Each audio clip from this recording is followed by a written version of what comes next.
Conrad S. Hauser didn't grow up dreaming of leading America's most elite fighting force against a terrorist organization.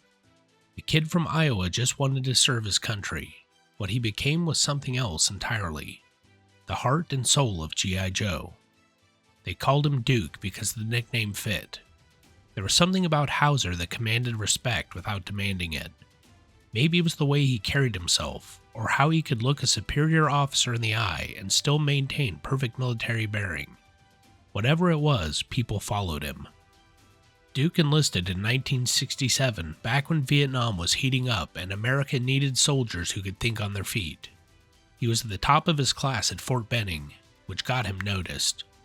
The Army sent him to special language school where he picked up French, German, and several Southeast Asian dialects like he'd been speaking them his whole life. Special Forces training came next, and Duke thrived in that world of unconventional warfare. He worked with indigenous tribesmen in South Vietnam, learning to operate in hostile territory with minimal support, and proved he could accomplish missions other soldiers couldn't even comprehend. By the time he rotated back stateside, he'd become an instructor at 4 different Special Forces schools. The man who wanted to serve had become someone who could teach others how to survive. His service record reads like something out of a recruitment poster. Army Airborne qualified, Ranger trained, expert with practically every infantry weapon the military had in its arsenal, though he favored handguns when things got close. Multiple tours before most soldiers finished their first hitch. The medals and commendations piled up, but what really set Duke apart was something that couldn't be measured in awards. He understood people. He knew how to lead not by ordering, but by inspiring. When officers offered him battlefield commissions, Duke turned them down, every single time. His reasoning was simple. A commander's place is with his troops, not behind the lines.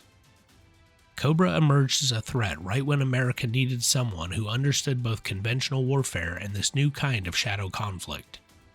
Traditional military structure couldn't handle an enemy that hid behind shell corporations, recruited through elaborate propaganda, and fielded advanced weaponry that shouldn't exist. The Pentagon brass knew they needed something different. They needed Joe. When G.I. Joe formed under General Lawrence J. Flagg's command, Duke became the field leader. First Sergeant was more than his rank, it was his identity within the team. While Flagg dealt with the Pentagon and coordinated with other military branches, Duke handled operations. He trained the recruits, planned the missions, led from the front, and brought everyone home whenever humanly possible. The mass device crisis proved what Duke was made of. Cobra built a teleportation device that could move troops and weapons anywhere instantly. During Cobra's assault on a military satellite facility, Duke fought back against Major Blood's forces but was overwhelmed and captured. They dragged him back to Cobra Temple and used a mind control device on him, throwing him into their gladiatorial arena of sport for the first time. Fighting for survival while his mind wasn't his own, Duke didn't panic or give up. He fought, survived, and eventually broke free of the mind control. When the Joes finally built their own mass device to counter Cobra's technology, Duke led the team in gathering the rare radioactive elements needed to power it. The mission nearly killed Snake Eyes, but they succeeded. Cobra's advantage was neutralized. Destro's mass device was destroyed, and for a brief moment it seemed like Cobra Commander might actually be finished. But victories against Cobra never lasted long.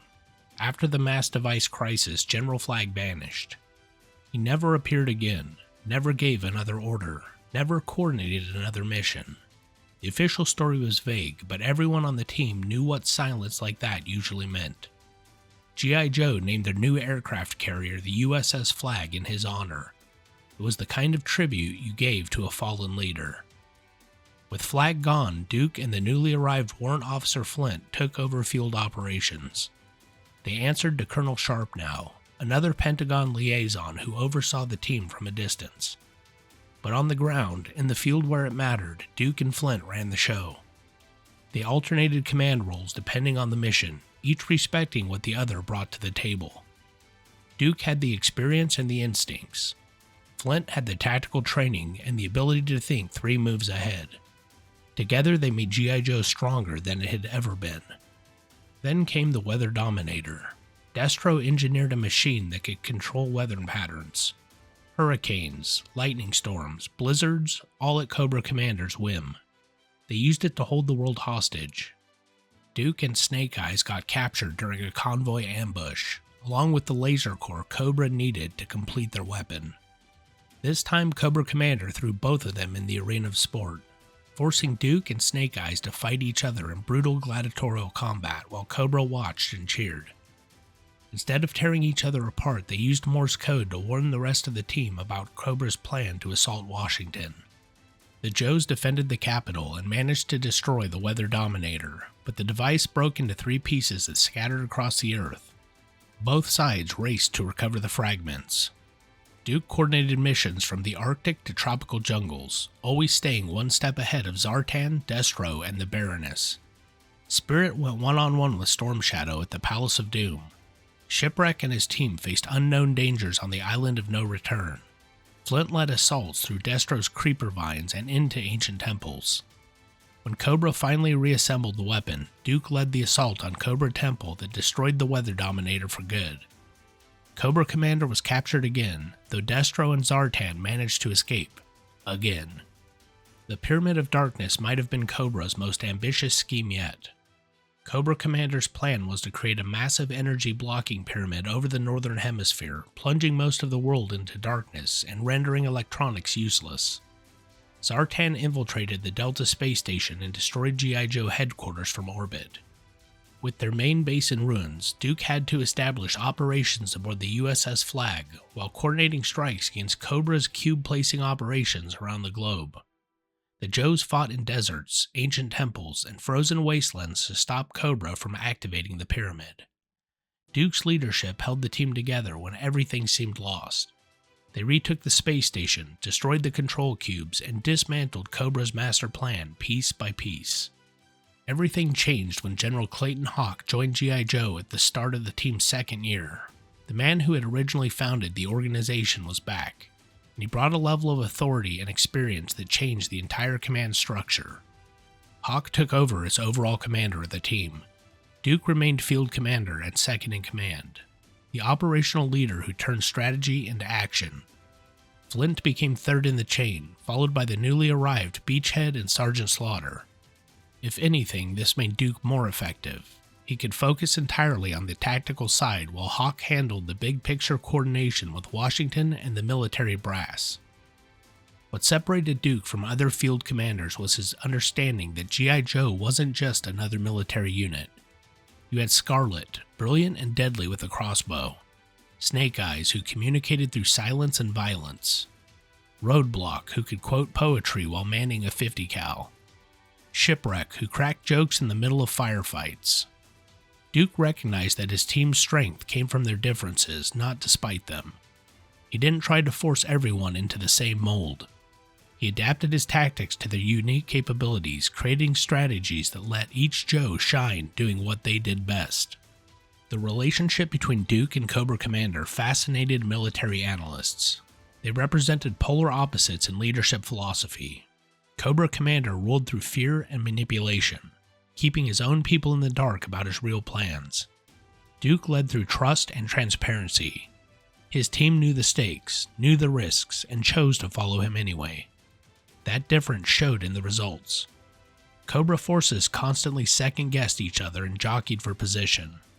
Joe operated like a single organism. Duke's rivalry with certain Cobra operatives became personal over time. The Baroness tested his tactical thinking with her cunning intelligence operations. Destro challenged his sense of honor.